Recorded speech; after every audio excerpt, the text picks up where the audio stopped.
Hilary Baker, abolitionist, mayor of Philadelphia, and the first police officer in the city to die in the line of duty.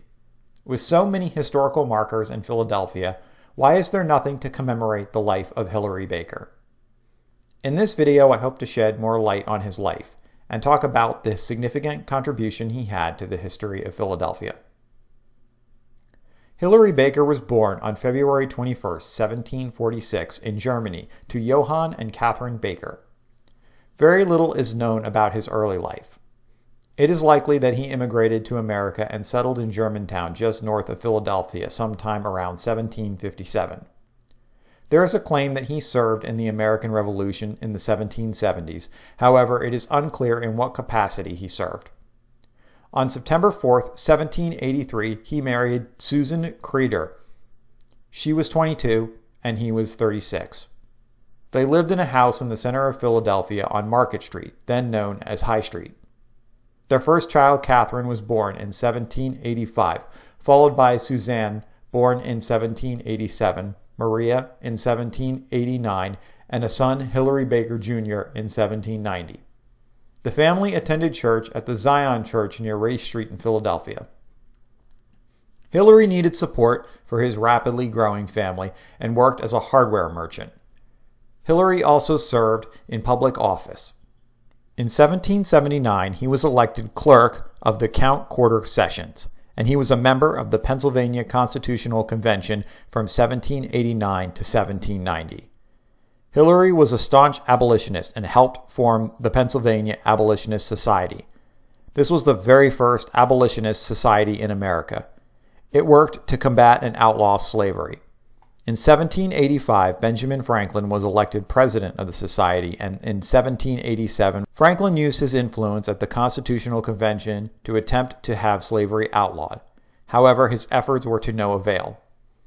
Hilary Baker had higher aspirations and became an alderman in the city of Philadelphia in 1789. It was also around this time that his daughter Anna was born in 1792. There was a significant outbreak of yellow fever in 1793 when Hilary was alderman, and it is likely that one of his jobs was to manage the crisis.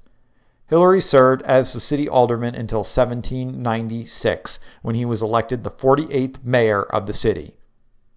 Things seemed to be going well for the family, who still had a house on Market Street.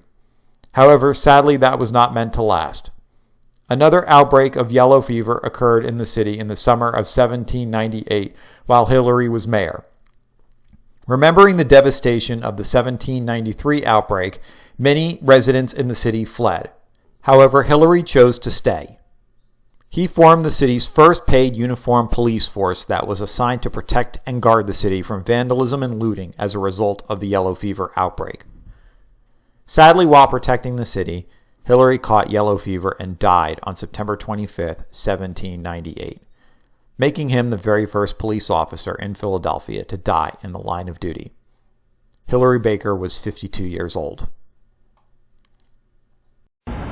So this is present-day 238 Market Street in Philadelphia. This is the site where Hilary Baker would have lived, and also probably the site where he passed away from yellow fever. Hilary was buried at Mount Zion Cemetery at the corner of Race Street and 8th Street. The cemetery closed in 1866, and some of the bodies were moved to Laurel Hill Cemetery, although it is unclear if Hilary's body was ever moved. Here I am on Race Street between 7th and 8th, and this is where Hilary Baker would have been buried. The cemetery was closed in 1866, and the bodies were moved to Laurel Hill Cemetery. Ironically, this site is actually across the street from the present-day police headquarters. So even though there's no marker in Philadelphia to honor Hilary Baker and his sacrifice that he made to the city, I was able to acquire at auction a document that is actually signed by him in July of 1797 when he was mayor. So it is pretty cool to have this tangible reminder of him.